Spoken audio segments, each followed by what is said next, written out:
Hello, may adlaw, happy Sunday. Nadayta karon sa sentro Balingasag no kay atong gisundo ang atong igsuon nga madam. Kay pag day off niya, muli magina siya sa bukid. Ug syempre, di man pud mahimo nga muli nga walay dala. Maong gihapit mi diri karon sa Gisoy Commercial. Gigamit na lang pud namo ang iyang cash gift nga gihatag sa company nga iyang gitrabahuan. O di ba? Libre na oil, tuyo, asin, apil na pud bangag, kaldero, baldi, lansag. So kay nakapili naman mi, dali-dali na po din mig adto sa counter para magbayad, pero cash gift ra gyud gamit pagbayad. Malipay na pud bayaan ni sila mama ug si papa kung makita ni nila. So kay humana magbagi si kuya, manlakaw na mi. Next destination din namo is sa public market. So medyo personal assistant sa atong role na ni karon. Ug namili na day si madam sa karne nga iyang paliton. O ganahan man daw siya sabaw-sabaw, so mao na nagpalit mi og sikis sa tao. Ay baboy di ay. Uy, wakwak. Ug nagkuot-kuot na day si madam para magbayad. Lisod sad og among pangayoon.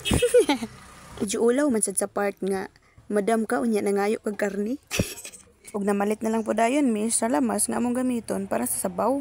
Ug sa pagpili-pili ni madam, ako natingala kay paglingi nako. Kami naman lang di ang gipang tanaw sa mga tao. Aya pa siguro sila kitag unggoy ni tugbong daw namalit sa merkado. Taruwa ba nagtimbang di antiha kay basig ma short ang akong madam. Gikapoy ra bagid na siya pamagol. Ug tuod di pud na mahimo nga muli mi nga dili magpalit sa tabako ni papa kay wala yang ipapugsit.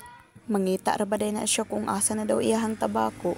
Maayo naman hinon kay mo kumot-kumot sa tabako ay sad pala big kumot day kay dili na lagay. Ug dili jud namo malimtan ipag-gift-wrap gid namo na daan kay para surprise ba. Ug kinsa tong gusto magpag-gift-wrap na si kuya available. Ug di kompleto ang paguli kung walay pan. So maong nihapit mi diri sa bikiri. May na lang nilang ilog-ilugan nga muna pag-abot namo. Inda na ra gid ka simple ang kalipay sa mga taga-bukid no. Pan ra gyud. Samot tigid sa mga bata. Muingon dayon na sila nga naamoy dalapan.